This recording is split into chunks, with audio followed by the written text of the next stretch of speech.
folks. Welcome to the first weekly edition of the TNN News Trojan News Network. Yes. I'm your host.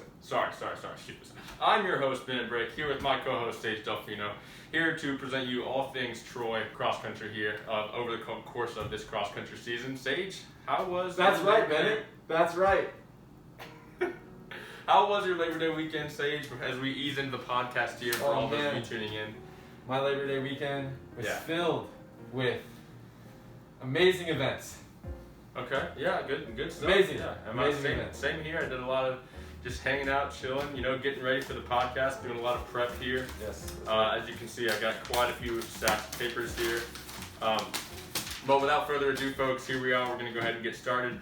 Our men and women will be hitting the ground hard this week, this Friday afternoon in Mobile, Alabama, over at the Old Brookley Gulf Pines Golf Course. The women are racing at 5:50 p.m. and the men are set to take the course and toe the line at 6:20 p.m. You know, Bennett, we've been having a good training block this year. For sure. Yeah, Yeah. I'm excited to see what happens. I agree. I'm with you. I part of the reason we're doing this podcast is I'm so anxious. I must know now, how the lineups are going to look. Now. Folks, you can see a picture of the lineups on your screen right now.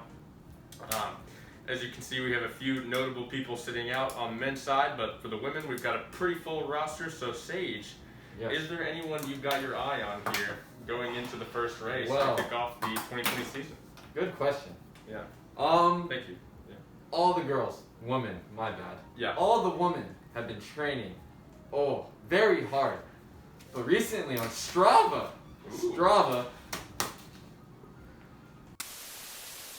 Gracie Boer. That's Ooh, my. okay. Her Strava has Freshman been Gracie Boer. outstanding. She's been crushing me on some easy runs. I can't even keep up with her. My goodness. 7:15 for That's- 7-something miles. Yeah. Doing hilly routes. Yeah. She's getting strong.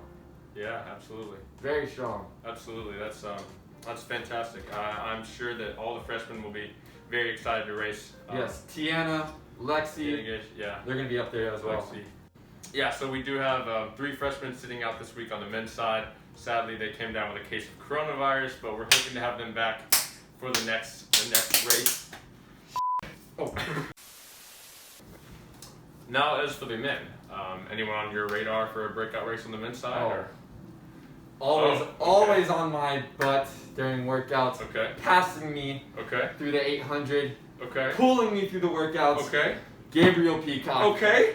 Gabriel Peacock. Okay. Big step up from last year.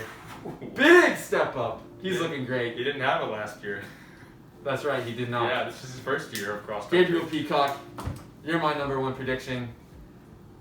Okay. Yes, sir.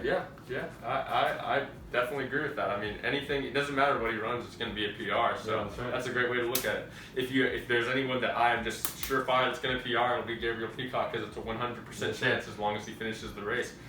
So knowing that, I will also side with Gabriel Peacock. But Gabriel if you had to ask me for another man on the men's side of the team that would be looking for a breakout race, I'm sorry, I'd have to go with Mason Bennett. Mason Bennett. Yeah, I know. No question. Yeah, No question. Yeah, he's been working his tail off this summer. and 70 it's gonna- miles a week Yes. since March. Yes. No question. How do you spend the What? quarantine? You grind. Grind. You grind. Mason Bennett. Yes. Money. Yes. Money Mason. Money Mason. Ah.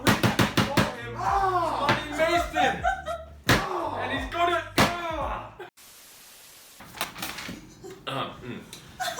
Back to the show. Yes. Oh. Yeah. Moving on. Women's side for me. I'd have to go with Bailey Evans to have a breakout race. Bambi? Yes, also known as Bambi. Yes. Bambi. Why am I choosing Bailey, you might ask? Well, she recently, after a subpar freshman year, she was,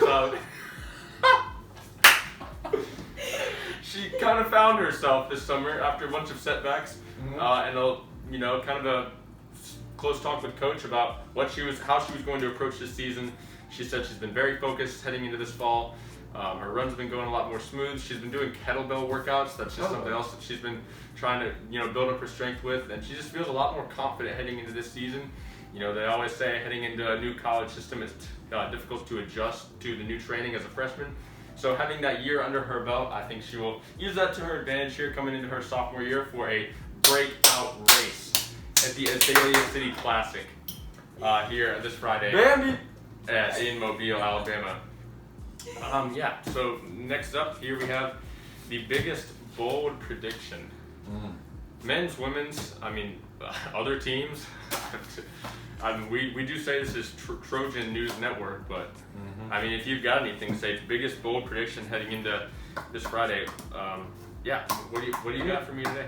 I just think all the men, all the women, are just gonna run their tails off. This might be our last race. Yeah. You know, I don't know what's gonna happen. Right. But it's gonna be a good one. Yeah. And that's true. We might get first. We might get second. We might get third. We might get fourth. We might get fifth. Sixth.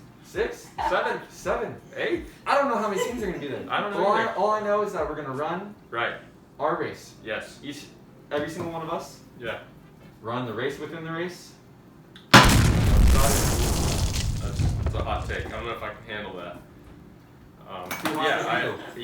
I agree with you though.